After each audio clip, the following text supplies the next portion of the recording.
Hello दोस्तों, कैसे हो आप सभी। स्वागत है आपका आपके अपने YouTube channel Pawan Singh lectures में। और इस वीडियो में आज का हमारा टॉपिक है उत्तराखंड का हरिद्वार जिला। और इससे पहले मैंने कई जिले कंप्लीट कराए हैं। यदि आपने वह वीडियो नहीं देखे हैं तो उनका लिंक डिस्क्रिप्शन में मिल जाएगा और आप उन्हें वहाँ से देख सकते हो। और हमारे YouTube channel Pawan Singh lecture को जरूर सब्सक्राइब करें और हमें सपोर्ट करें। तो देखते हैं आज हरिद्वार जिला। यदि हम हरिद्वार जनपद की बात करते हैं तो इसकी स्थापना होती है 1988 में। कब होती है?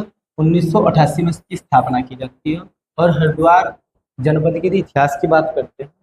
सबसे पहला था हरिद्वार जिले का गठन। हरिद्वार जिले का जो गठन होता है वो 28 दिसंबर 1988 को होता है। कब होता है? 28 दिसंबर 1988 को हरिद्वार जिले का गठन होता है। और स्कंद पुराण में, यदि हम पुराणों की बात करते हैं तो स्कंद पुराण में हरिद्वार को मायापुरी बोलेगा। क्या बोलेगा? आज मायापुरी। उस समय इसे मायापुरी कहा जाता स्कंद पुराण में। इसलिए आज वर्तमान में हरिद्वार को आज भी मायापुरी बोलते हैं, इसलिए बोलते हैं। हरिद्वार के कुछ अन्य नाम भी हैं।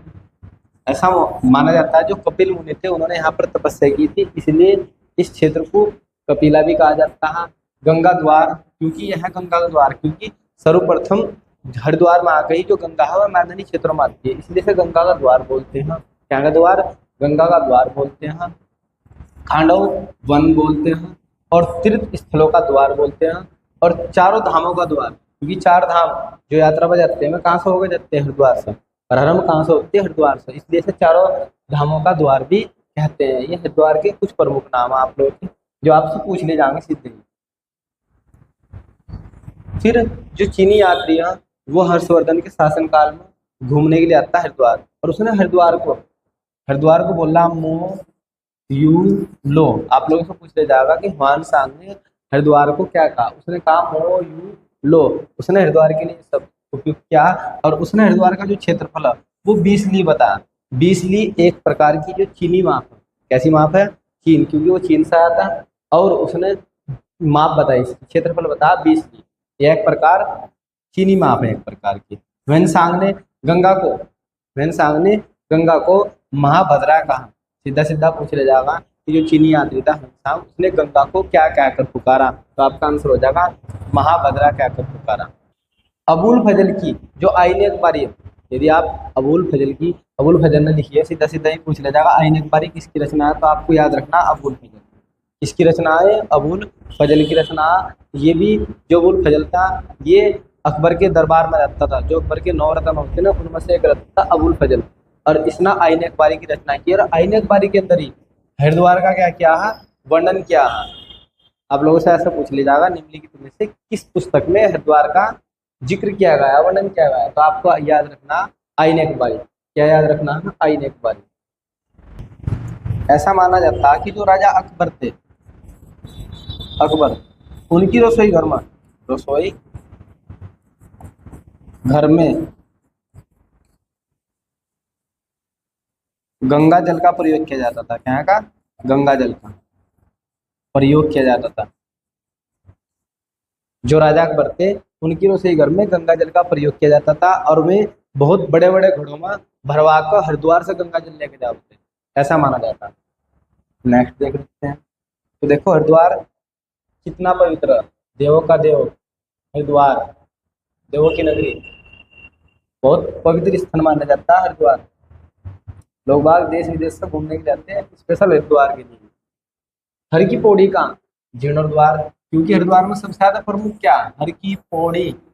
सबसे ज्यादा प्रमुख क्या है हरिद्वार में? हर की पौड़ी। सब प्रत्येक बंदा एक कहता है कि हम हर की पौड़ी पर कहा जा रहे हैं? स्नान करने के लिए जा रहे हैं। स्नान करने के ऐसा माना जाता है कि हर की पौड़ी पर स्नान करने से लोगों के पाप धुल जाते हैं। क्या धुल जाते हैं? पाप धुल जाते हैं और उन्हें जीवन मरण से मुक्ति मिल जाती है, मोक्ष प्राप्त होता है। ऐसा लोगों की मान्यता है कि हर की पौड़ी पर नहाने से लोगों को मोक्ष प्राप्त हो जाता है। तो इसलिए लोग बाग हर की पौड़ी पर आते हैं। हर की पौड़ी का जीर्णोद्वार राजा मान सिंह ने करा था। किसने करा था? राजा मान सिंह। जो राजा मान सिंह था ये भी राजा अकबर का क्या था? सेनापति था। राजा अकबर का सेनापति था। और जो जोधा बेगम थी उसका भतीजा था। आप लोगों ने देखा होगा जोधा अकबर नाटक।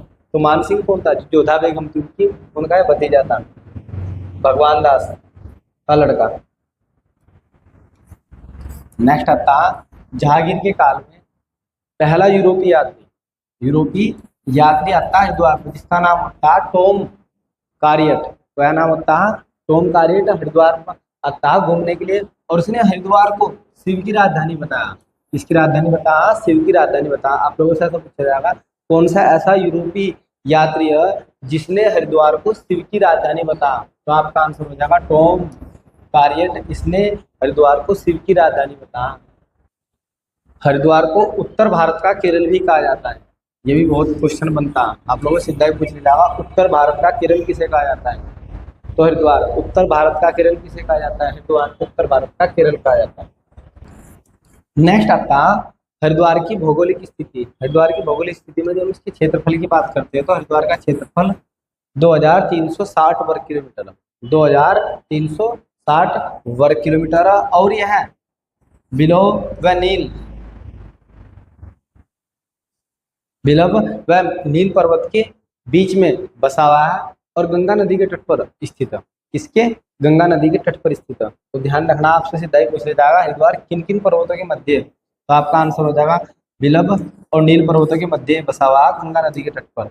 और यदि हम इसकी बात करते हैं उत्तर में, इसके उत्तर में देहरादून, सीधा ही पूछ लिया जाएगा आप लोगों से कि हरिद्वार के उत्तर में कौन सा जिला, तो कौन सा जिला है? देहरादून जिला है।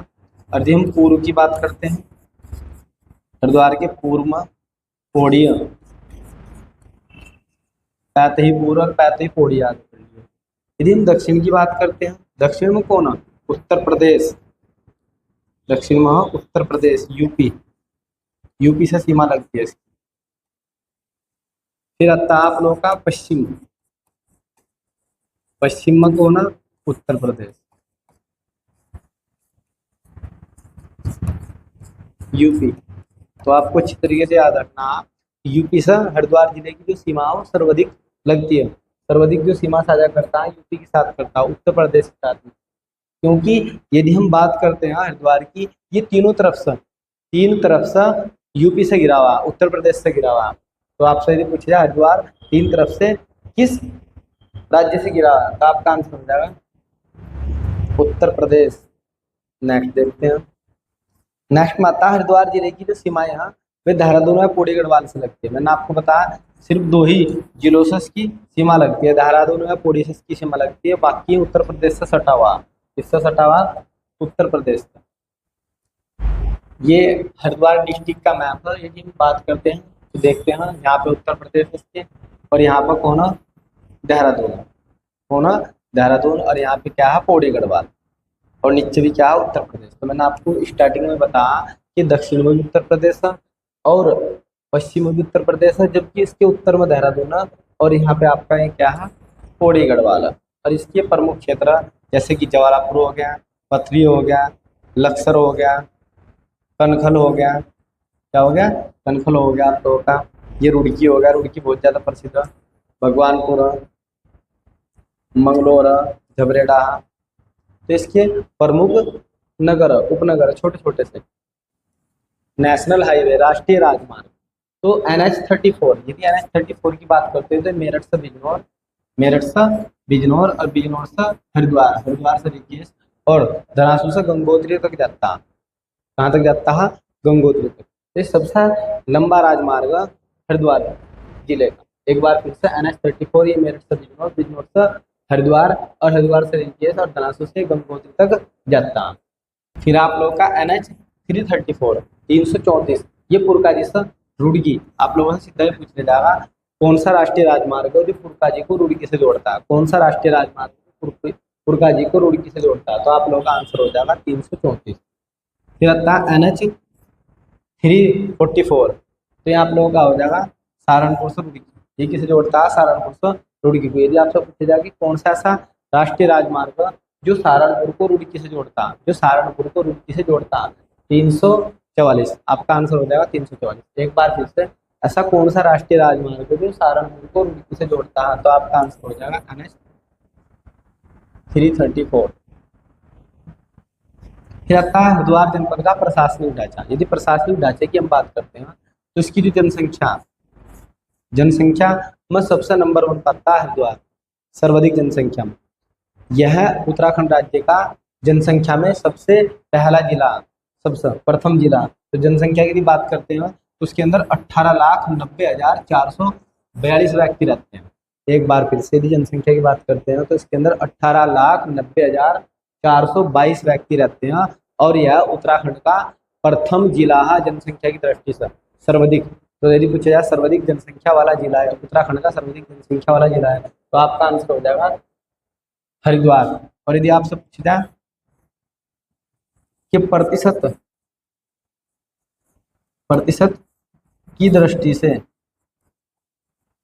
उत्तराखंड का सर्वाधिक जनसंख्या वाला जिला, सर्वाधिक जनसंख्या वाला जिला, नंबर यही देगा आप लोगों को, वेरी वेरी मोस्ट इंपोर्टेंट। यदि आपसे पूछा जाए प्रतिशत की दृष्टि से उत्तराखंड का सर्वाधिक जनसंख्या वाला जिला, तो आपका आंसर हो जाएगा बागेश्वर। क्या आंसर हो जाएगा? बागेश्वर। बागेश्वर क्या आंसर हो जाएगा? बागेश्वर। तो ध्यान रखना है कि प्रतिशत शब्द जोड़ जाए, एक शब्द जोड़ना है प्रतिशत, तो प्रतिशत जैसे ही जुड़ेगा जब भी आपका आंसर हो जाएगा बागेश्वर। नेक्स्ट आता है जनसंख्या घनत्व।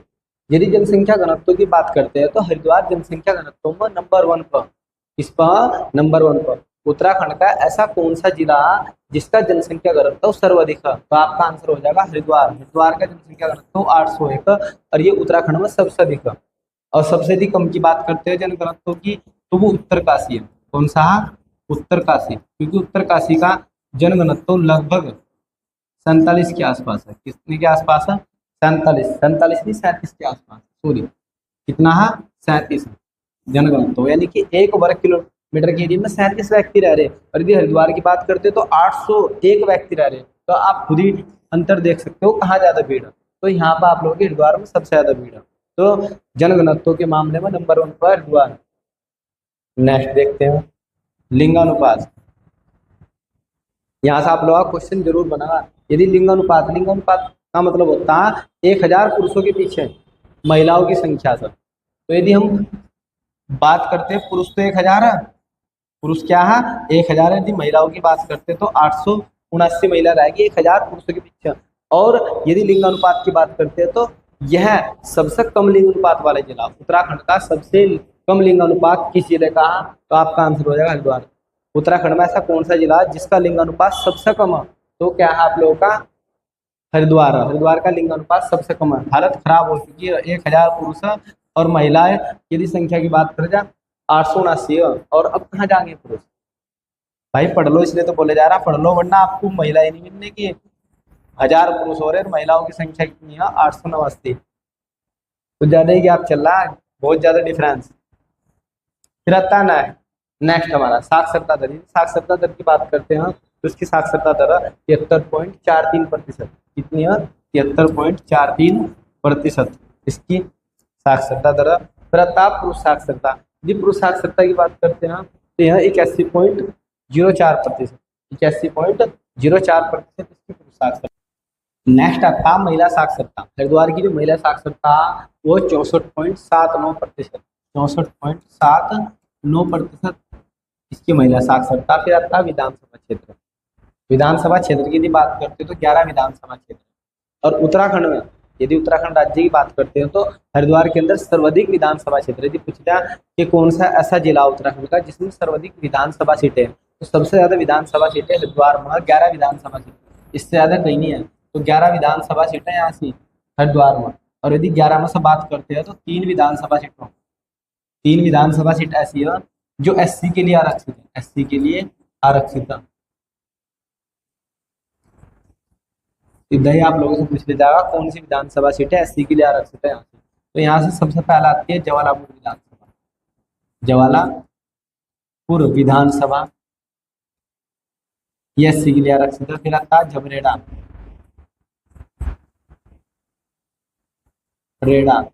विधानसभा। फिर आता है भगवानपुर विधानसभा।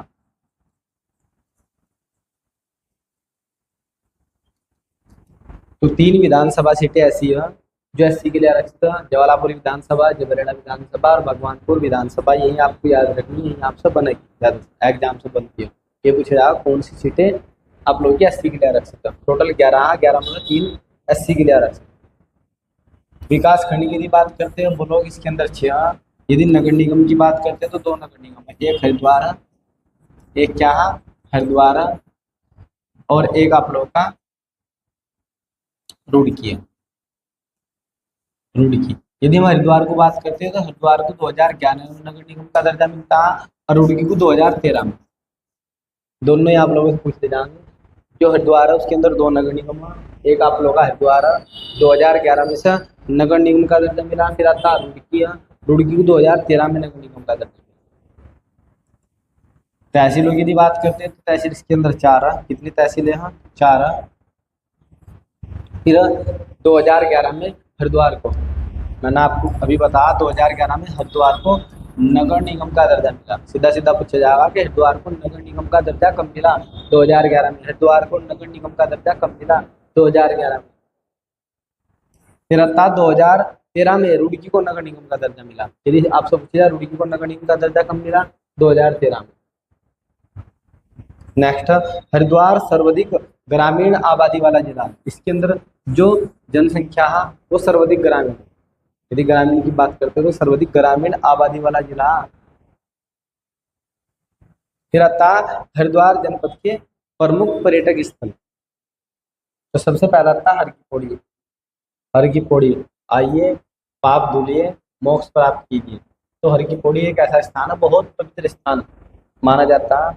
ऐसा माना जाता है प्राचीन समय से ही कि हर की पौड़ी पर स्नान करने से मोक्ष प्राप्त होता है। इसलिए जब व्यक्ति मर जाता है ना तो जो उसकी अस्थियाँ होती है, उसकी अस्थियों का जो विसर्जन होता है वो हर की पौड़ी पे ही करते हैं। अधिकतर लोग 90% लोग ज़्यादातर हरिद्वार में ही करते हैं, गंगा में, हर की पैड़ी पर। तो हर की पौड़ी, यदि हर की पौड़ी की हम बात करते हैं, हर का मतलब होता है हरि। और हरि को हम किसे कहते हैं? भगवान विष्णु के लिए हम हरि शब्द यूज करते हैं। तो हर की पैड़ी का अर्थ है भगवान विष्णु के चरण।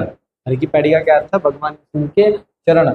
और इसका निर्माण, जो हर की पैड़ी है, इसका जो निर्माण है उज्जैन के शासक विक्रम आदित्य ने किया था। किसने किया था? विक्रम आदित्य ने अपने भाई भरतहरि की याद में करवाया था। यदि आपसे पूछा जाए कि हर की पौड़ी का निर्माण किसने किया था, किस व्यक्ति ने किया था, तो आपका आंसर हो जाएगा विक्रम आदित्य। यदि पूछा जाए कि विक्रम आदित्य कहाँ के शासक थे? उज्जैन के राजा थे। हर की पैड़ी का मुख्य जो स्थान है, जो बिल्कुल मुख्य स्थान है, उसे ब्रह्मकुंड के नाम से जानते हैं। एक बार फिर से, हर की पैड़ी का जो मुख्य स्थान है उसे ब्रह्मकुंड के नाम से जाना जाता है। इसके पास 2 घाट है। यदि हम हर की पौड़ी की बात करते हैं तो हर की पौड़ी के पास में 2 घाट है। पहला गौ घाट और दूसरा कुशावर्त घाट। यदि हम गौ घाट की बात करते हैं तो इसमें ऐसा माना जाता है कि गौ घाट में स्नान करने से गौ हत्या से मुक्ति मिल जाती है। यदि आप गौ घाट में स्नान करते हो तो गौ हत्या से आपको क्या मिल जाएगी? मुक्ति मिल जाएगी, यदि आपने गौ हत्या की हो। पर ऐसा नहीं है मेरे विचारों से ऐसा, यदि आप गौ की हत्या करोगे, आप किसी भी घाट में ना लो, आपके पाप दूर नहीं होने के, क्योंकि गौ हत्या करना बहुत बड़ा पाप है। फिर आता है कुशावर्त घाट। यदि इसकी बात करते हैं तो उसका जो निर्माण है वो अहिल्याबाई ने करवाया था। अहिल्याबाई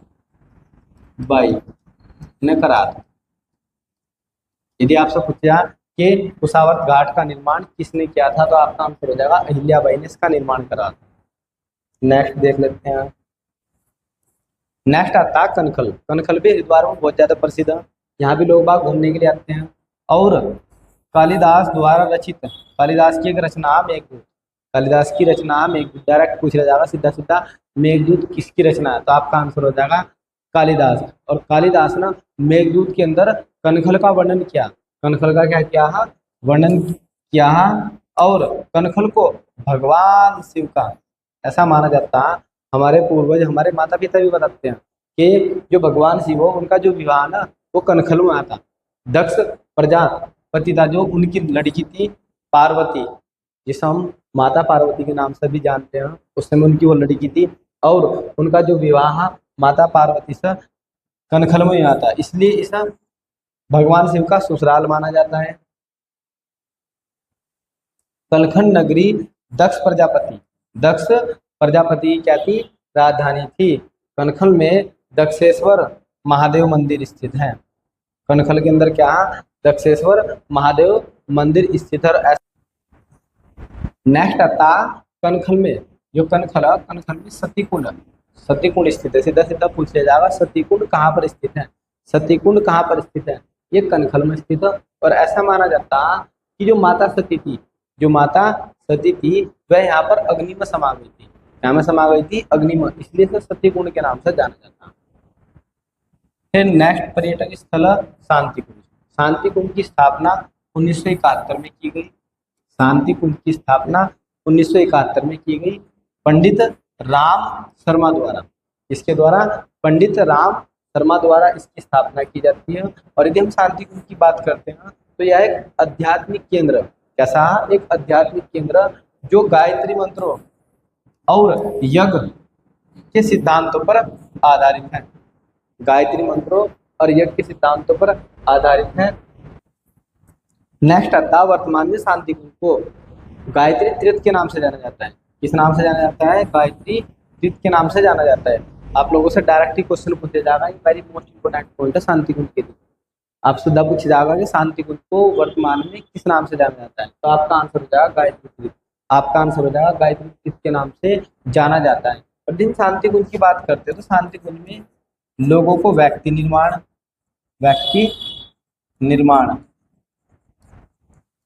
परिवार निर्माण, कि परिवार का निर्माण कैसे होगा, किस प्रकार से आप अपने परिवार को अच्छे तरीके से लेकर चल सकते हो। समाज निर्माण, ऐसी गतिविधियों पर बल दिया जाता है। व्यक्ति को उसका व्यक्तित्व निखारा जाता है। व्यक्ति निर्माण के बारे में बताया जाता है, परिवार निर्माण के बारे में बताया जाता है और समाज निर्माण की गतिविधियों पर बल दिया जाता है शांति कुंज। नेक्स्ट आता है पिराना कलियर। यदि पिराना कलियर की बात करते हैं तो कलियर में सूफी संत जिनका नाम है हजरत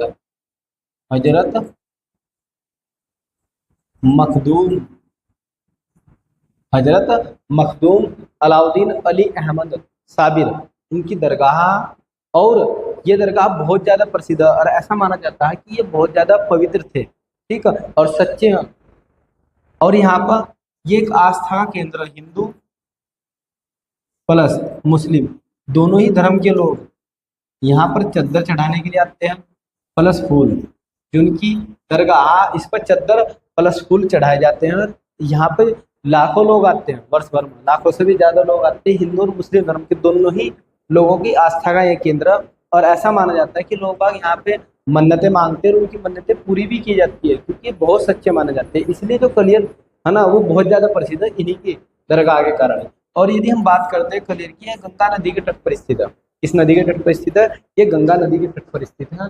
और पिराना कलियर में ही प्रति वर्ष उर्स मेले का आयोजन किया जाता है। सीधा ही पूछ लिया जाएगा उर्स मेला कहाँ लगता है, तो ये हरिद्वार में लगता है। हरिद्वार की पिराना कलियर में। उर्स मेला कहाँ लगता है, ये हरिद्वार की पिराना कलियर में लगता है, वर्ष भर में एक बार। नेक्स्ट रुड़की हरिद्वार का एक उपनगर, क्या है, एक उपनगर है हरिद्वार का। यदि हम रुड़की की बात करते हैं तो जो रुड़की है वो सोलानी नदी के तट पर बसा हुआ। सीधा ही पूछ लिया जाएगा रुड़की किस नदी के तट पर बसा हुआ, तो रुड़की सोलानी नदी के तट पर बसा हुआ है। और रुड़की में 1847 में एशिया के प्रथम इंजीनियरिंग कॉलेज की क्या की जाती है, स्थापना की जाती है। यदि पूछा जाए प्रथम इंजीनियरिंग कॉलेज की स्थापना कब की गई, 1847 में।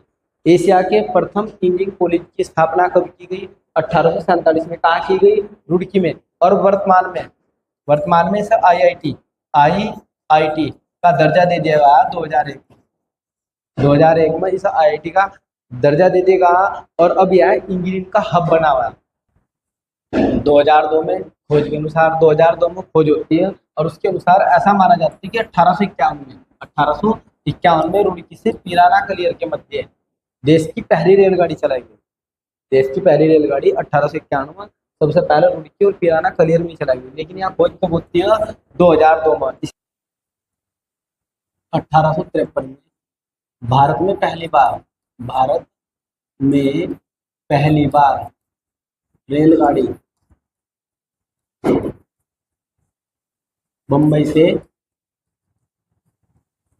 ठाणे के मध्य चलती है। तो याद रखना आप लोगों को, इसकी खोज कब होती है? 2002 में होती है। और 2002 में पता लगता है कि पहली बार जो ट्रेन चलती है रुड़की से पिराना कलेर के मध्य चलती है 1851 में, ये पता लगता है। लेकिन जो हम प्राचीन समय से ही पढ़ते आ रहे हैं, हमने प्राचीन समय में पढ़ा कि 1853 में सबसे पहले जो भारत की पहली रेलगाड़ी चलती है या ट्रेन चलती है वो मुंबई से ठाणे के मध्य चलती है। तो इसलिए हमें ये याद रखना अच्छी तरीके से। तो इस पर टिक करना है कि पूछा जाए 2002 में हुई खोज के अनुसार पहली बार ट्रेन कहाँ से चलती है? तो रुड़की से पिराना कलियर। यदि आपको ऐसा दिया जाए 2002 की खोज के अनुसार, और यदि आपको वैसे दिया तो आपका आंसर यही रहेगा, आपको आंसर चेंज नहीं करना। नेक्स्ट हमारा हरिद्वार के प्रमुख मंदिर। यदि हम प्रमुख मंदिर की बात करते हैं तो सबसे पहला था मनसा देवी मंदिर। कौन सा मंदिर आता है? मनसा देवी मंदिर। यह मंदिर हरिद्वार में बिलव शिखर पर स्थित है। सीधा सीधा बस यही पूछ जाएगा, 2 ही पॉइंट पूछने वाले यहाँ से। सीधा सीधा पूछ जाएगा कि मनसा देवी मंदिर कहाँ स्थित है, तो आपका आंसर हो जाएगा हरिद्वार। मनसा देवी मंदिर किस पर्वत पर स्थित है, तो आपका आंसर हो जाएगा बिलव शिखर पर स्थित है। ठीक है, कहाँ पे है? बिलव शिखर पर। इस मंदिर में मनसा देवी के 5 भुजाओं व 3 मुख वाली मूर्ति की पूजा होती है। यानी कि इसमें जो मनसा देवी है, ठीक है, उस देवी की उसका 5 हाथ और 3 मुख ऐसी मूर्ति बना रखी है, उसकी पूजा की जाती है। फिर इसका दूसरा प्रमुख मंदिर है चंडी देवी मंदिर, क्योंकि जहाँ पर मनसा होगी वहीं पे चंडी होगी साथ साथ। इनके मंदिर दोनों के एक साथ बनते हैं, मनसा और चंडी। तो चंडी देवी मंदिर। यदि चंडी देवी मंदिर की बात करते हैं तो चंडी देवी मंदिर हरिद्वार में नील पर्वत पर स्थित है। कहाँ पर स्थित है? नील पर्वत पर यह स्थित है। और इस मंदिर का निर्माण 1929 में जम्मू कश्मीर के राजा सचेत सिंह ने किया था। किसने किया था? सचेत सिंह ने। तो यहाँ से 2 ही फैक्ट याद करने हैं। चंडी देवी मंदिर कहाँ पर स्थित है, आपका आंसर हो जाएगा हरिद्वार में। किस पर्वत पर? नील पर्वत पर। और किसने करवाया था इसका निर्माण? 1929 में राजा सचेत सिंह ने इसका क्या किया था? निर्माण किया था। और ऐसा भी माना जाता है कि जो नील पर्वत है ना, पौड़ी में स्थित है। कहाँ पे स्थित है? नील पर्वत पौड़ी तक फैला हुआ।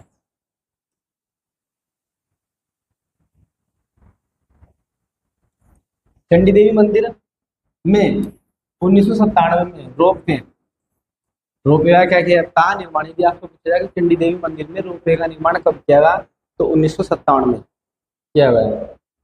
फिर नेक्स्ट है भारत माता मंदिर। भारत माता मंदिर, इस मंदिर का निर्माण स्वामी सत्यामित्रानंद ने करा। किसने करा? स्वामी सत्यामित्रानंद ने इसका निर्माण किया। और इसकी ऊंचाई की बात करते हैं तो उसकी ऊंचाई कितनी है? 180 फीट। तो यहाँ से 2 ही फैक्ट अच्छी तरीके से याद रखना है। पूछ जाएगा भारत माता मंदिर कहाँ स्थित है? हरिद्वार में। और जो भारत माता मंदिर उसकी ऊंचाई कितनी है? ऊंचाई भी बहुत पूछे जाती है, कितनी है? 180 फीट। कितनी ऊंचाई है भारत माता मंदिर की? 180 फीट इसकी ऊंचाई है। अच्छी तरीके से आपको याद रखना है फैक्ट। फिर आता है माया देवी मंदिर। नेक्स्ट हमारा माया देवी मंदिर। यह मंदिर हरिद्वार में स्थित है। यह मंदिर हरिद्वार में स्थित है। इस स्थान पर माता सती की नाभि व हृदय गिरे थे। एक बार फिर से, जो माता सती थी ऐसा माना जाता है उसकी नाभि और हृदय इसी स्थान पर गिरे थे जहां माया देवी मंदिर है। नेक्स्ट आता हमारा दक्ष महादेव मंदिर। दक्ष महादेव मंदिर की बात करते हैं तो दक्ष महादेव मंदिर कनखल में स्थित है। कहाँ पे स्थित है? कनखल में स्थित है। दक्ष प्रजापति मंदिर ये कनखल में स्थित है। और दक्षेश्वर महादेव मंदिर के निर्माण की बात करते हैं तो इसका निर्माण 1810 में है। यदि आपसे पूछा जाए दक्षेश्वर महादेव मंदिर का निर्माण कब हुआ? 1810 में होता। और इसका जो निर्माण करती है वो करती है रानी धनकौर। कौन करती है? रानी धनकौर ने इसका निर्माण करवाया। और 1962 में इस मंदिर का पुनः निर्माण किया गया। यदि आपसे पूछा जाए दक्षेश्वर महादेव मंदिर का पुनः निर्माण कब हुआ, तो 1962। पुनः निर्माण कब हुआ? 1962 में इसका पुनः निर्माण किया जाता है। फिर आता है बिलकेश्वर महादेव मंदिर। जो बिलकेश्वर महादेव मंदिर है ये हरिद्वार में स्थित है। बिलकेश्वर महादेव मंदिर कहाँ स्थित है? हरिद्वार में स्थित है। और ये भगवान शिव को समर्पित है। ये भगवान शिव को समर्पित है। ऐसा माना जाता है कि जो बिलकेश्वर महादेव मंदिर है इसमें जो माता पार्वती है ना, उन्होंने शिव की आराधना की है, तपस्या की है। यह मंदिर भगवान शिव को समर्पित है। माता पार्वती ने यहीं पर भगवान शिव की तपस्या यानी कि आराधना की है। नेक्स्ट हमारा नीलेश्वर मंदिर। यदि हम नीलेश्वर मंदिर की बात करते हैं तो नील पर्वत पर स्थित है। बस आपको दो ही फैक्ट याद रखने, नीलेश्वर मंदिर कहाँ पे स्थित है? हरिद्वार में। नीलेश्वर मंदिर किस पर्वत पर स्थित है? तो ये कहाँ पर? नील पर्वत पर स्थित है। नेक्स्ट आता है हरिद्वार जनपद के प्रमुख मेले। सबसे पहला मेला था कुंभ मेला, हरिद्वार में बहुत प्रसिद्ध, जो प्रत्येक 12 वर्ष में आयोजित किया जाता है। कितने वर्ष बाद? 12 वर्ष बाद हरिद्वार में आयोजित किया जाता है। और यह मेला गंगा के तट पर 12 वर्ष में आयोजित किया जाता है। कितने वर्ष में? 12 वर्ष में। हरिद्वार कुंभ मेला, यदि हरिद्वार कुंभ मेले की बात करते हैं तो ये मकर संक्रांति पर्व, ये थोड़ा सा टाइपिंग मिस्टेक है यहाँ पे, पर्व। तो मकर संक्रांति पर्व से लेकर गंगा दशहरा, जब तक गंगा दशहरा होता है तब तक ही हरिद्वार में लगता है। एक बार फिर से, हरिद्वार कुंभ मेला मकर संक्रांति पर्व से लेकर गंगा दशहरा तक लगता है।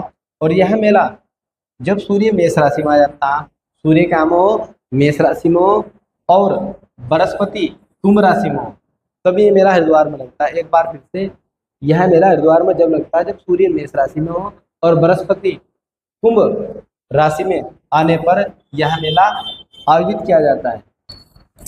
नेक्स्ट आता हमारा उर्स मेला। कौन सा मेला? उर्स मेला। यह मेला रुड़की से 8 किलोमीटर दूर कलियर गांव में लगता है। कहाँ लगता है? कलियर गांव में लगता है प्रतिवर्ष। और यहाँ पर अलाउद्दीन अली अहमद साबिर की क्या है यहाँ पर? मजार या दरगाह, जिस पर चद्दर और फूल चढ़ाए जाते हैं, और उन्हीं के उपलक्ष्य में ये मेला लगता है। बहुत प्रसिद्ध मेला और बहुत पवित्र मेला। नेक्स्ट आता है घुगाल मेला। घुगाल मेला, यह मेला हरिद्वार के ज्वालापुर में आयोजित किया जाता है। यह मेला हरिद्वार के ज्वालापुर में आयोजित किया जाता है। और घुगाल मेले में लोक देवता गोगा जी की पवित्र छड़ियाँ, लोक देवता गोगा जी क्या है? पवित्र छड़ियाँ, जिसकी लोग बाग पूजा अर्चना करते हैं इस मेले में। और यह एक 3 दिवसीय मेला है, 3 दिन तक चलता है। हम बात करते हैं हरिद्वार में सबसे जो प्रमुख नदी है वो गंगा नदी है, क्योंकि जो अलकनंदा होती है, अलकनंदा और भागीरथी दोनों क्या होती है? देवप्रयाग में मिलती है। कहाँ मिलती है? देवप्रयाग में। और देवप्रयाग में मिलने के बाद यज्ञ चलती है गंगा के नाम से। किस नाम से चलती है? गंगा के। और सबसे पहला हरिद्वार में आकर मैदानी भागों में प्रवेश करती है। हरिद्वार में आकर मैदानी भागों में सीधा सीधा कई बार क्वेश्चन पूछ लेगा कि गंगा सर्वप्रथम मैदानी भागों में कहाँ प्रवेश करती है? तो ये हरिद्वार में आकर मैदानी भागों में क्या करती है? प्रवेश करती है। और हरिद्वार में सबसे जो प्रमुख गंगा नदी है। हरिद्वार गंगा नदी के तट पर बसा हुआ है। पूरा हरिद्वार गंगा नदी के तट पर बसा हुआ है। अब देखते हैं हरिद्वार से गंगा नदी मैदानी भागों में क्या करती है? प्रवेश करती है सर्वप्रथम। और हर की पौड़ी, जो हर की पौड़ी है, हर की पौड़ी के निकट भीमगोड़ा परियोजना, हर की पौड़ी के निकट भीमगोड़ा परियोजना जो गंगा नदी पर बनेगी।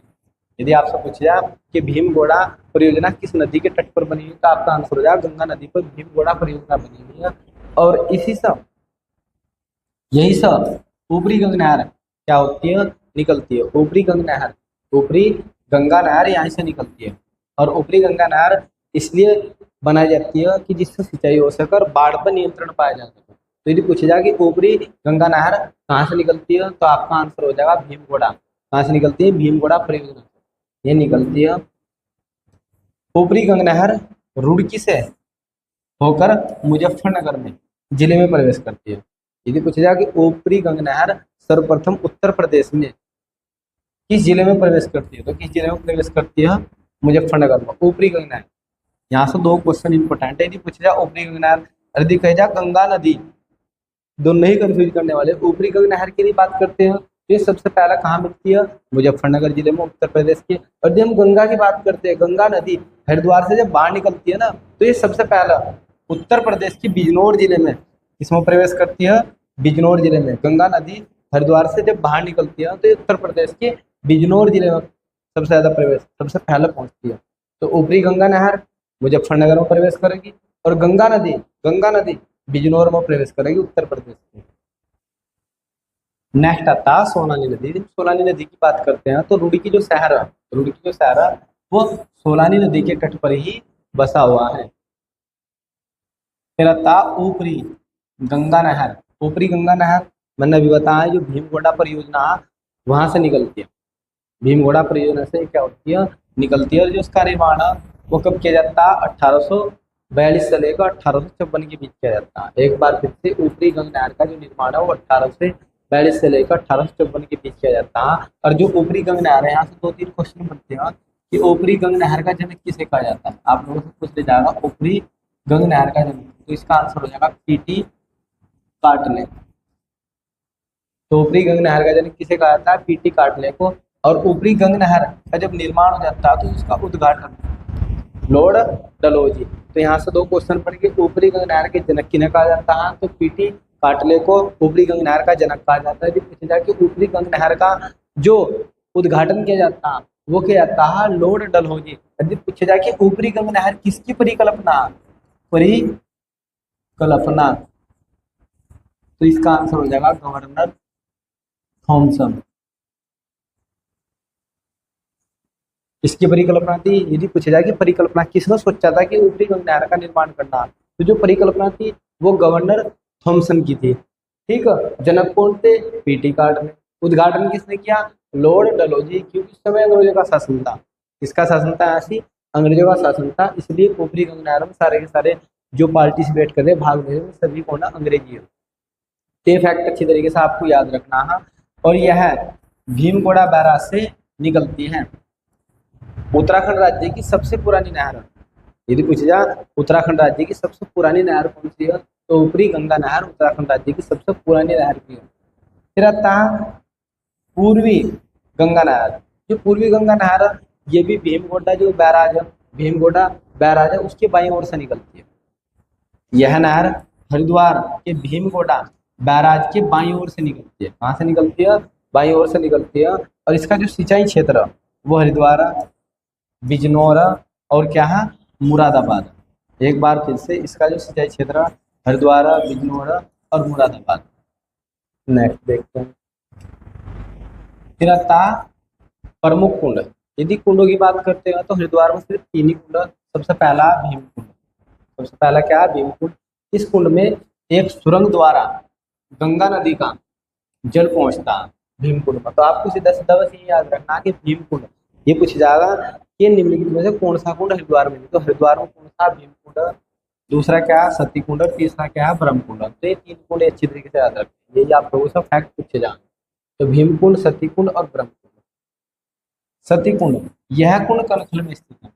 जो सती कुंड ये कनखल में स्थित है। और जो ब्रह्म कुंड यह हर की पौड़ी पर स्थित है। सीधा सीधा पूछते जाएगा हर की पौड़ी पर कौन सा कुंड स्थित है, हर की पौड़ी पर कौन सा कुंड स्थित है, तो आपका आंसर हो जाएगा ब्रह्म कुंड। हर की पौड़ी का जो मुख्य घाट है ना, जो मुख्य स्थल है वो ब्रह्म कुंड के नाम से जाना जाता है। तो 3 कुंड है हरिद्वार के अंदर। फिर आती है जल विद्युत परियोजना। तो सबसे पहले आती है भीमगोड़ा जल विद्युत परियोजना। यह परियोजना गंगा नदी पर बनी हुई है। भीमगोड़ा जल विद्युत परियोजना गंगा नदी पर बनी हुई है। और इसी परियोजना से ऊपरी गंगा नहर निकलती है। ऊपरी गंगा नहर इसी परियोजना से निकलती है। इस परियोजना का मुख्य उद्देश्य था सिंचाई करना। इस परियोजना का मुख्य उद्देश्य क्या था, सिंचाई करना था। लेकिन इसका जो उपयोग जल विद्युत उत्पादन के लिए भी किया जा रहा है। अब वर्तमान में इसका जो उपयोग वो विद्युत यानी कि बिजली बनाने के लिए किया जा रहा है। और बाढ़ को नियंत्रित करने के लिए, यहाँ थोड़ा सा टाइम लगेगा, बाढ़ को नियंत्रित करने के लिए किया जा रहा है। नेक्स्ट आता पथरी जल विद्युत परियोजना। यदि हम पथरी जल विद्युत परियोजना की बात करते हैं तो जो उसकी शुरुआत होती है, यदि पूछा जाए कि शुरुआत कब हुई, तो उसकी शुरुआत होती है 1955 में। कभी की जाती है इसकी शुरुआत, 1955 में की जाती है। और यह 20 मेगावाट की जल विद्युत परियोजना है। 20 मेगावाट की एक जल विद्युत परियोजना है। और यह हरिद्वार के बहादुराबाद में स्थित है। हरिद्वार के बहादुराबाद में स्थित। एक बार फिर से जो पथरी जल विद्युत परियोजना है इसकी शुरुआत 1955 में होती है और ये 20 मेगावाट की एक परियोजना है और ये हरिद्वार के बहादुराबाद में स्थित है। और शुरुआत तो होती है, और यदि पूछा कि चालू कब की जाती है तो ये चालू की जाती है 1973 में। तो दोनों ही फैक्ट अपने आप में डिफरेंट है, अच्छी तरीके से याद रखना। पथरी जल विद्युत परियोजना की शुरुआत कब की जाती है? 1955 में की जाती है। पथरी जल विद्युत परियोजना चालू कब की जाती है? चालू यानी कि स्टार्ट, इस समय तो बंडी शुरू होती है लेकिन काम चालू कब होता है? 1973 में। इस पर बिजली उत्पादन का जो कार्य शुरू हो जाता है। यह परियोजना हरिद्वार में ऊपरी गंगा नहर पर, हरिद्वार में ऊपरी गंगा नहर पर बनी हुई है और इसका जो मुख्य उद्देश्य है वो बिजली उत्पादन करना। क्या उत्पादन करना? बिजली उत्पादन। और बिजली उत्पादन करना शुरू कब करती है? 1973 में करती है। नेक्स्ट आता मोहम्मदपुर परियोजना। नेक्स्ट क्या हमारी? मोहम्मदपुर जल विद्युत परियोजना है और ये भी ऊपरी गंगा नहर पर बनी हुई है। ये भी कहाँ बनी है? ऊपरी गंगा नहर पर ही बनी हुई है। और शुरुआत में जो इसकी उत्पादन क्षमता थी वह थी 9.3 मेगावाट, ये बिजली उत्पादन करती। लेकिन बाद में से घटाकर 6.3 मेगावाट कर दिया गया। एक बार फिर से, यह जो परियोजना ऊपरी गंगा नदी पर बनी हुई है और इसकी जो उत्पादन क्षमता थी बिजली की वो 9.3 मेगावाट थी, बाद में से घटाकर 6.3 मेगावाट कर दिया गया। और यदि इसकी शुरुआत की बात करते हैं तो ये 1952 में शुरू की गई थी। पथरी जल विद्युत परियोजना कब शुरू की गई? 1952 में। नेक्स्ट देखते हैं। नेक्स्ट इसके प्रमुख संस्थान। सबसे पहला था केंद्रीय भवन अनुसंधान संस्थान, सेंट्रल बिल्डिंग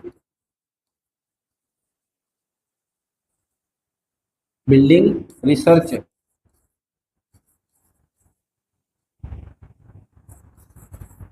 इंस्टीट्यूट,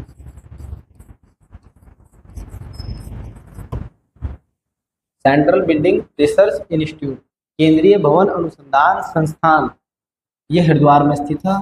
और यदि बात करें जाए इसकी स्थापना होती है 1947 में। कब की गई इसकी स्थापना? 1947 में।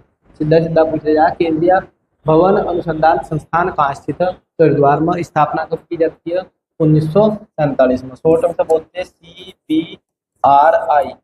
क्या बोलते हैं sir? CBRI, central building research institute, केंद्रीय भवन अनुसंधान संस्थान। 1947 में इसकी स्थापना की जाती है और ये स्थित कहाँ? रुड़की, हरिद्वार, यानी कि हरिद्वार के रुड़की में स्थित है। हरिद्वार के रुड़की में स्थित है। उद्देश्य है भवन निर्माण के सभी क्षेत्रों में आने वाली समस्याओं का क्या करना है? समाधान करना। इसका मुख्य उद्देश्य भवन निर्माण के सभी क्षेत्रों में आने वाली समस्याओं का समाधान करना। नेक्स्ट है भारतीय प्रौद्योगिकी संस्थान, IIT, इंडियन इंस्टीट्यूट टेक्नोलॉजी।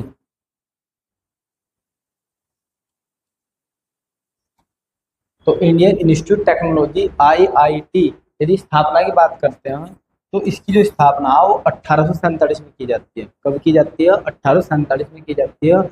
और यह एशिया का सबसे पुराना इंजीनियरिंग कॉलेज है। यह भारत का सबसे पुराना इंजीनियरिंग कॉलेज है, सबसे पुराना इंजीनियरिंग कॉलेज है। और इसे 2001 में IIT का दर्जा दिया गया। IIT, यदि आपसे पूछ जाए कि इंजीनियरिंग कॉलेज को IIT का दर्जा, जो रुड़की इंजीनियरिंग कॉलेज है IIT का दर्जा कब दिया गया तो आपका आंसर हो जाएगा 2001। कब मिला था IIT का दर्जा? 2001। 21 सितंबर 2001 को इस संस्थान को IIT का दर्जा दिया गया। एक बार फिर से 21 सितंबर 2001 को इस संस्थान को IIT का दर्जा दिया गया। फिर नेक्स्ट आता गुरुकुल कांगड़ी विश्वविद्यालय। गुरुकुल कांगड़ी विश्वविद्यालय की स्थापना की बात करते हैं तो स्थापना होती है 1902 में। गुरुकुल कांगड़ी विश्वविद्यालय की स्थापना कब की गई? 1902 में। और ये स्थित कहाँ पे है? हरिद्वार में स्थित है। संस्थापक स्वामी श्रद्धानंद। सीधा सीधा पूछ जाएगा गुरुकुल कांगड़ी विश्वविद्यालय के संस्थापक कौन? स्वामी श्रद्धानंद। स्वामी श्रद्धानंद ने इसकी स्थापना की है। इस विश्वविद्यालय की स्थापना सर्वप्रथम 1900 में कहाँ की गई थी? पंजाब के गुजरावाला। और 1902 में ये हरिद्वार ट्रांसफर कर दिया था। इसलिए हम कहते हैं कि इसकी स्थापना हरिद्वार में कभी 1902 में कब की गई, 1902 में। 1902 में इसे हरिद्वार में स्थापित कर दिया जाता है। और 1962 में, वेरी वेरी मोस्ट इंपोर्टेंट, यही क्वेश्चन सबसे ज्यादा बनने वाला क्वेश्चन, कि गुरुकुल कांगड़ी विश्वविद्यालय को डीम्ड विश्वविद्यालय का दर्जा कब मिलता है? तो 1962 में इसे डीम्ड विश्वविद्यालय का दर्जा दिया जाता है। 1962 में इसे डीम्ड विश्वविद्यालय का दर्जा दिया जाता है। नेक्स्ट आता है राष्ट्रीय जल विज्ञान संस्थान। राष्ट्रीय जल विज्ञान संस्थान, यदि राष्ट्रीय जल विज्ञान संस्थान की हम बात करते हैं तो इसकी स्थापना 1978 में की जाती है। सीधा ही पूछने जाएगा, राष्ट्रीय जल विद्युत संस्थान की स्थापना कब की गई? 1978 में। कहाँ की गई? हरिद्वार में। बस दो ही फैक्ट याद रखने, राष्ट्रीय जल विद्युत संस्थान कहाँ स्थित है? ये हरिद्वार में, हरिद्वार के रुड़की में स्थित है। और कब की गई स्थापना? 1978 में। उत्तराखंड लोक सेवा आयोग, उत्तराखंड लोक सेवा आयोग की यदि स्थापना की बात करते हैं तो इसकी स्थापना हरिद्वार में की जाती है। कहाँ की जाती है? हरिद्वार में, जो इसका मुख्यालय है और गुरुकुल कांगड़ी विश्वविद्यालय है। और इसकी स्थापना होती है 15 मई 2001। कब होती है? 15 मई 2001 में इसकी स्थापना की जाती है। और उसके वर्तमान अध्यक्ष बहुत कुछ जाते हैं। वर्तमान अध्यक्ष यूकेपीएससी इसकी जो वर्तमान अध्यक्ष था वह है डॉक्टर रविदत्त गोदियाल। कौन इसके वर्तमान अध्यक्ष? रविदत्त गोदियाल इसके वर्तमान अध्यक्ष था। और यूकेपीएससी की जो स्थापना होती है वो अनुच्छेद, यदि आपसे पूछा जाए किस अनुच्छेद के तहत, तो अनुच्छेद 315 में ये कहा गया कि प्रत्येक राज्य के लिए एक राज्य लोक सेवा आयोग होगा। प्रत्येक राज्य के लिए एक राज्य लोक सेवा आयोग होगा। तो 315 के तहत इसका निर्माण किया जाता है। नेक्स्ट देखते हैं, उत्तराखंड संस्कृत अकादमी, ये हरिद्वार में स्थित है। उर्दू फारसी अकादमी, ये भी हरिद्वार में स्थित है। उत्तराखंड संस्कृत विश्वविद्यालय, ये कहाँ पे स्थित है? हरिद्वार में स्थित है। गन्ना अनुसंधान केंद्र कहाँ पे स्थित है? हरिद्वार में। ये फैक्ट आपको याद रखने, सीधे पूछे जाएंगे कहाँ पे स्थित है, तो ये हरिद्वार में स्थित है। नेक्स्ट देखते हैं हम, नेक्स्ट है हरिद्वार से संबंधित अन्य महत्वपूर्ण तथ्य जो फैक्ट है वे देखते हैं। फिर हरिद्वार को अंग्रेजों का कब्रिस्तान कहा जाता है। वेरी वेरी मोस्ट इंपोर्टेंट, सीधा भी पूछ ले जाएगा, अंग्रेजों का कब्रिस्तान किसे कहा जाता है? हरिद्वार को। अंग्रेजों का कब्रिस्तान किसे कहा जाता है? हरिद्वार को। जवालापुर का पूरा नाम, जो जवालापुर उसका पूरा नाम भोगपुरा। जवालापुर का पूरा नाम क्या है? भोगपुरा। 9 गजा पीर की जो मजार है वो हरिद्वार में स्थित है। और हरिद्वार के कहाँ से स्थित है? मंगलोर में। आपसे पूछने जाएगा 9 गजा पीर की जो मजार है वो कहाँ पर स्थित है? या तो आपको हरिद्वार ऑप्शन मिला हुआ है, क्या मिलेगा?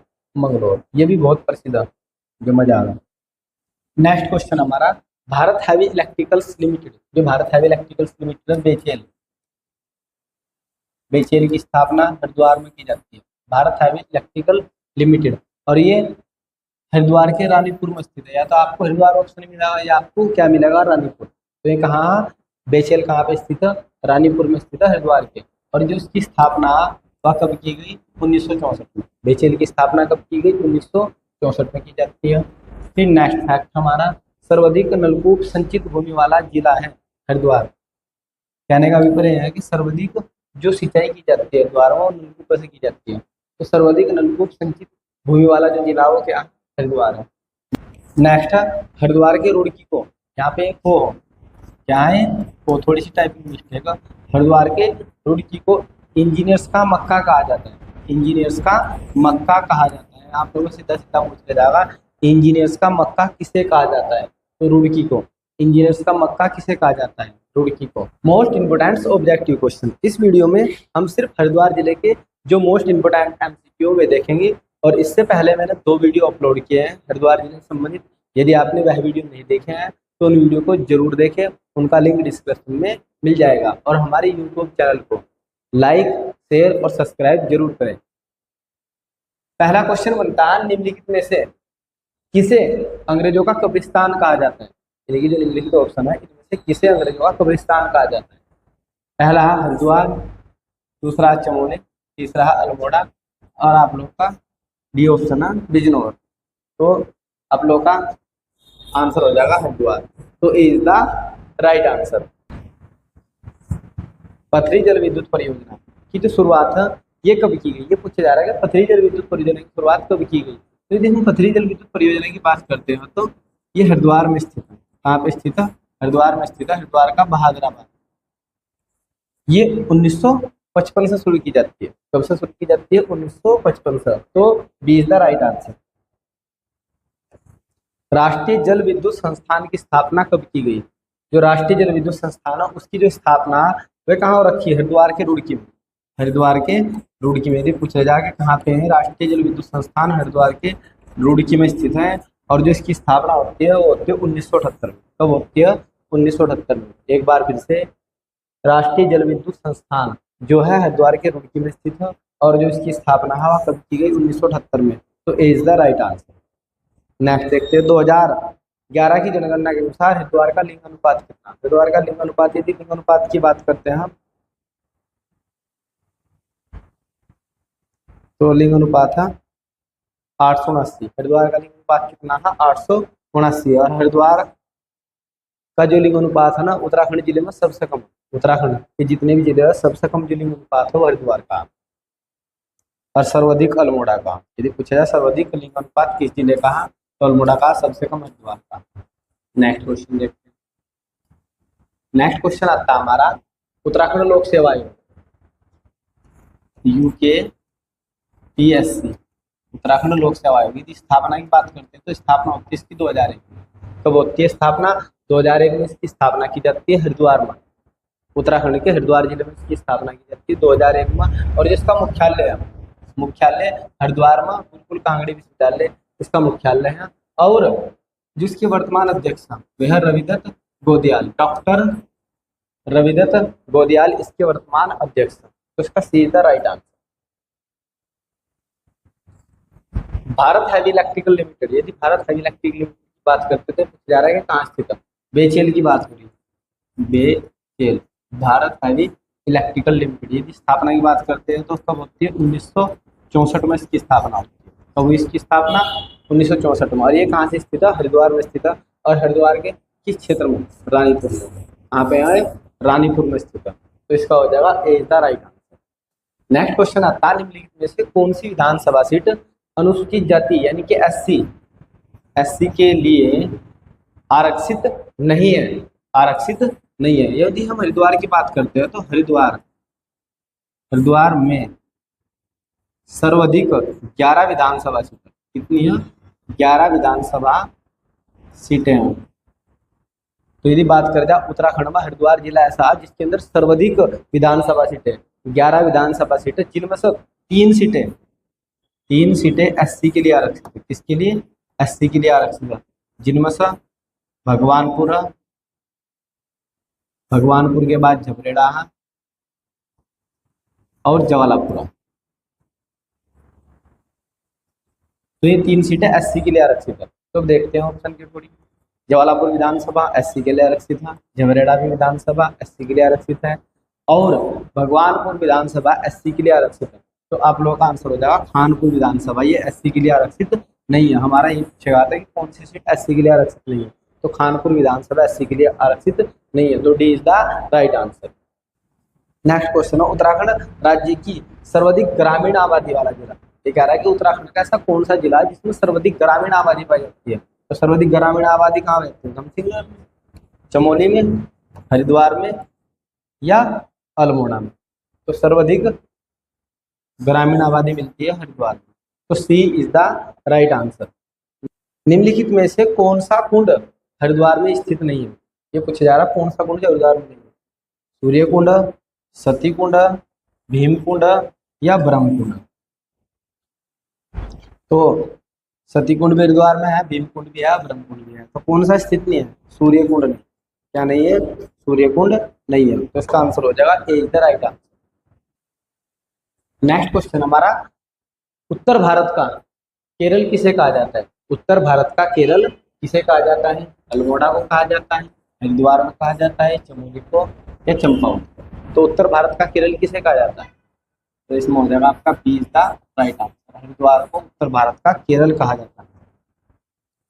गुरुकुल कांगड़ी विश्वविद्यालय को डीम्ड विश्वविद्यालय का दर्जा कब मिला? ये पूछा जा रहा है, डीम्ड विश्वविद्यालय का दर्जा कब मिला? तो यदि हम स्थापना की बात करते हैं, स्थापना, तो गुरुकुल कांगड़ी विश्वविद्यालय, गुरुकुल कांगड़ी विश्वविद्यालय की स्थापना होती है 1902 में। कब की जाती है? 1902 में की जाती है। और किसके द्वारा की जाती है? महर्षि श्रद्धानंद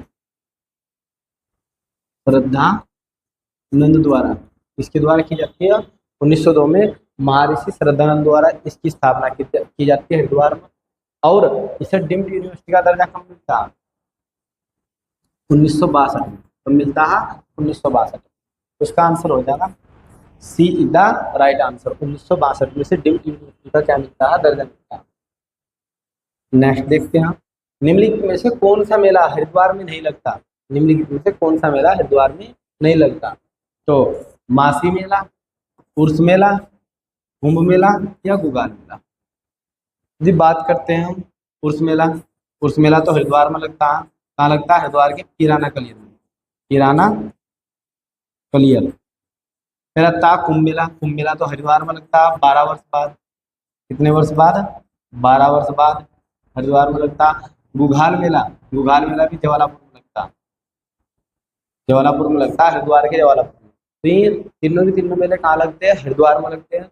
जबकि जो मासी मेला है ये हरिद्वार में नहीं लगता। तो A is the right answer. इसका हो जाएगा ए। नेक्स्ट देखते हैं, हरिद्वार जनपद की स्थापना कब की गई? हरिद्वार जनपद की स्थापना 1987 में, 1988 में, 1986 में, 1990 में। तो मैंने डिटेल वीडियो में बता आप लोगों को कब की जाती है? 1988 में हरिद्वार जनपद की स्थापना की जाती है। नेक्स्ट, ऊपरी गंग नहर। जो ऊपरी गंग नहर है उसके जनक किसे कहा जाता है? तो ऊपरी गंग नहर की बात करते हैं, ये जो भीम गोडा परियोजना है, इससे ऊपरी गंग नहर निकलती है। ऊपरी गंगा नहर, ऊपरी गंगा नहर कहाँ से निकलती है? जो भीमगोड़ा परियोजना बैराज है उससे ऊपरी गंगा नहर का निर्माण किया जाता है। इसका मुख्य उद्देश्य होता है सिंचाई। क्या करना? सिंचाई करना। हरिद्वार की जितने भी आसपास के एरिया में सिंचाई करना और बाढ़ नियंत्रण करना। बाढ़ का क्या करना था? नियंत्रण करना था। इसलिए ऊपरी गंगा नहर निकाली जाती है। और जो इसका उद्घाटन किया जाता है, उद्घाटन करते हैं इसके लॉर्ड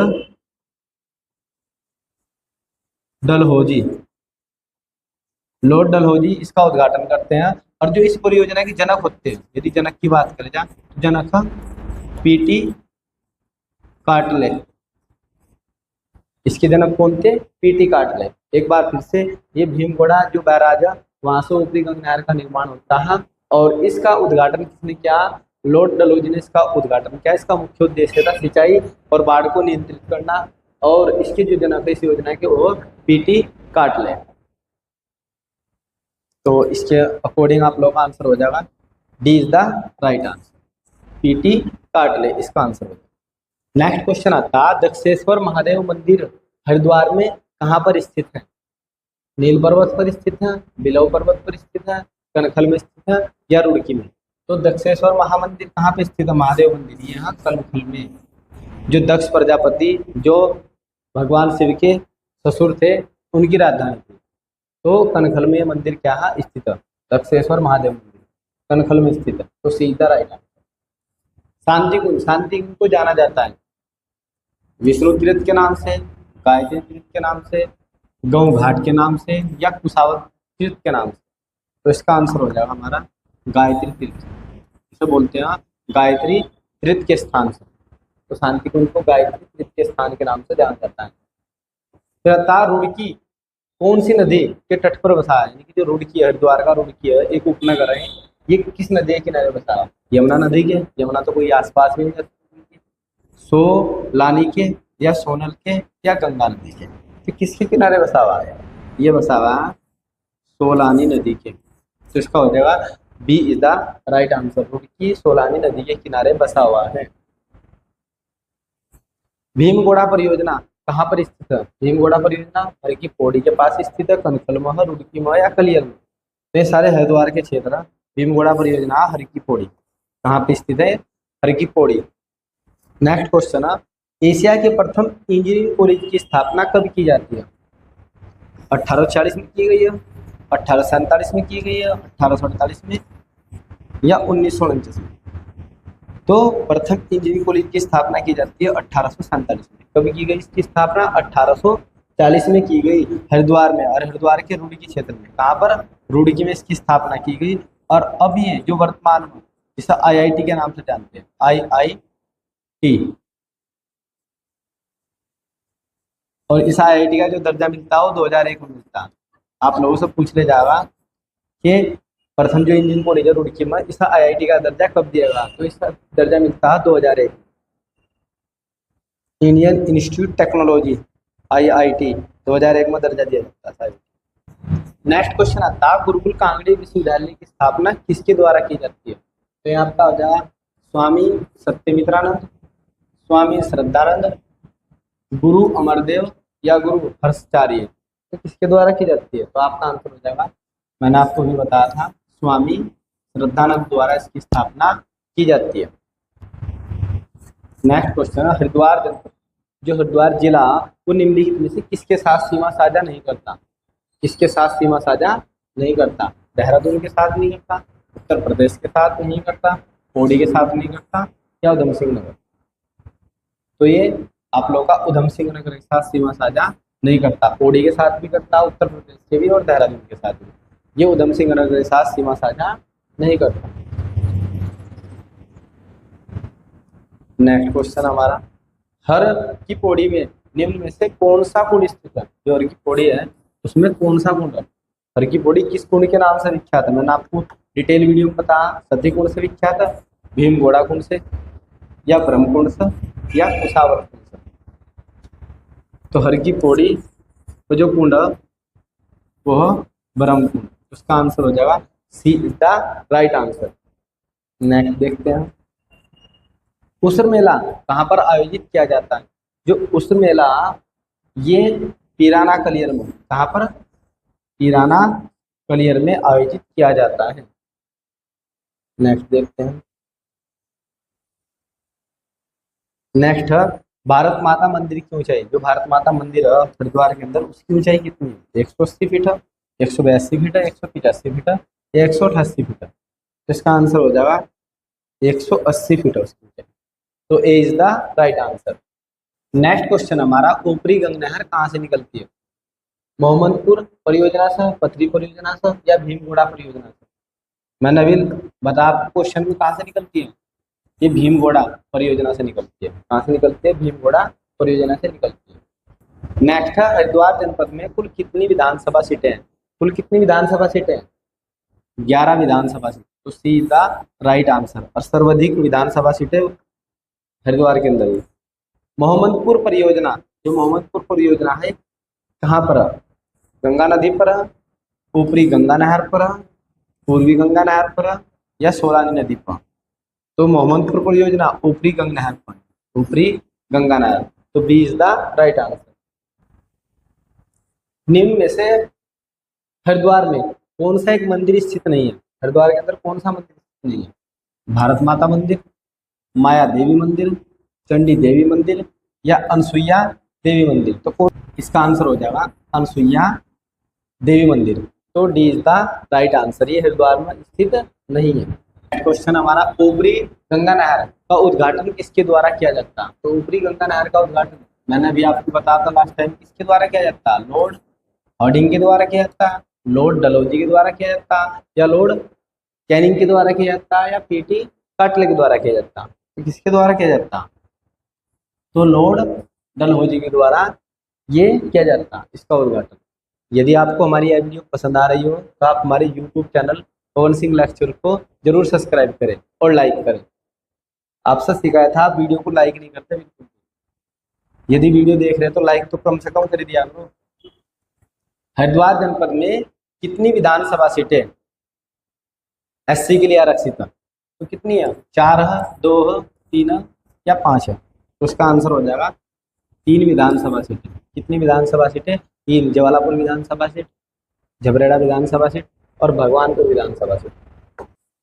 प्रसिद्ध सूफी संत अलाउद्दीन अली अहमद साबिर की दरगाह कहाँ पर स्थित है? तो ये कहाँ पर स्थित है? ये बहुत ज्यादा प्रसिद्ध है। ये कहाँ स्थित है? रुड़की में, पिराना कलियर में, हरिद्वार में या कनखल में? तो आपका आंसर हो जाएगा ये है पिराना कलियर में। कहाँ पे बनी हुई है?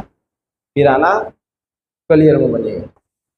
पूर्वी गंगा नहर कहाँ से निकलती है? तो पूर्वी गंगा नहर कहाँ से निकलती है? मोहम्मदपुर बैराज से, भीमगोड़ा बैराज से, पथरी सुपरत तहसील से या ढालीपुर बैराज से? तो कहाँ से निकलती है? ये निकलती है, तो ये निकलती है भीमगोड़ा बैराज से। कहाँ से निकलती है? भीमगोड़ा बैराज से निकलती है पूर्वी गंगा नहर। पूर्वी गंगा नहर भी और दक्षिणी गंगा नहर भी, ऊपरी गंगा नहर। नेक्स्ट क्वेश्चन है, राज्य में सर्वाधिक जनसंख्या घनत्व वाला जनपद है? यदि सर्वाधिक जनसंख्या घनत्व की बात करते हैं तो हरिद्वार का सर्वाधिक जनसंख्या घनत्व होगा। हरिद्वार का, इसका हरिद्वार का सर्वाधिक जनसंख्या घनत्व। और यदि सबसे कम की बात करते हैं तो उत्तरकाशी। सबसे कम में कौन है? उत्तरकाशी। और सबसे अधिक में कौन है? हरिद्वार। इसका जनसंख्या घनत्व सबसे अधिक है। नेक्स्ट क्वेश्चन देखते हैं। क्वेश्चन है, ऊपरी गंगा नहर, जो ऊपरी गंगा नहर है उत्तर प्रदेश के किस जिले में सर्वप्रथम प्रवेश करती है? यानी कि उत्तर प्रदेश के कौन से जिले में सबसे पहले प्रवेश करती है? तो मैंने आपको बताया था, यहाँ पे आपके पास 2 ऑप्शन है। एक को ऊपरी गंगा नहर, ऊपरी गंगा नहर, या बात करें जाए गंगा नदी। गंगा नदी यदि पूछी जाए गंगा नदी सबसे पहले कहाँ प्रवेश करती है यूपी? तो ये करती है बिजनौर में। बिजनौर में। यदि बात हो रही हो नहर की तो ये करती है मुजफ्फरनगर में। कहाँ पे करती है? मुजफ्फरनगर। मुजफ्फरनगर, ये करती है मुजफ्फरनगर में। तो ध्यान रखना, यदि ऊपरी गंगा नहर पूछी जा रही तो मुजफ्फरनगर में सबसे पहले प्रवेश करती है। यदि पूछा जा रहा है गंगा नदी यूपी में सबसे पहले किस जिले में प्रवेश करती है? तो बिजनौर में करती है। तो इसका आंसर हो जाएगा हमारा मुजफ्फरनगर। तो A is the right answer. Next question है, रुड़की इंजीनियरिंग कॉलेज को IIT का दर्जा कब दिया जाता है? 1998 में मिलता है, 2000 में मिलता है या 2001 में या 2009 में? ये थोड़ा सा टाइपिंग मिस्टेक है, ये 2000 में। तो कब मिलता है IIT का दर्जा? ये मिलता है 2001। कब मिलता है? 2001। नेक्स्ट देखते हैं, सहारनपुर से रुड़की को कौन सा राष्ट्रीय राजमार्ग जोड़ता है? सहारनपुर को रुड़की से, सहारनपुर को रुड़की से कौन सा राष्ट्रीय राजमार्ग जोड़ता है? NH34, NH334, NH344 या NH91? तो नेशनल हाईवे 344 इसका आंसर हो जाएगा। नेशनल हाईवे 344, 344 सहारनपुर को रुड़की से जोड़ता है, 344। तो C is the right answer. Skanda Purana में हरिद्वार को क्या कहा गया है? स्कंद पुराण में हरिद्वार को क्या कहा गया है? तो क्या कहा गया स्कंद पुराण में हरिद्वार को? मायापुरी। स्कंद पुराण में हरिद्वार को मायापुरी कहा गया है। तो C is the right answer. Next question है, उत्तराखंड संस्कृत अकादमी कहाँ पर स्थित है? देहरादून में है, पौड़ी में, हरिद्वार में या ऋषिकेश में? तो कहाँ पर है? ये है हरिद्वार में। तो C is the right answer. निम्न में से हरिद्वार में कौन सी परियोजना स्थित नहीं है? कौन सी परियोजना नहीं है हरिद्वार में? भीमगोड़ा परियोजना नहीं है, पथरी जल परियोजना, विष्णुघाट परियोजना या मोहम्मदपुर परियोजना? तो कौन सी परियोजना नहीं है?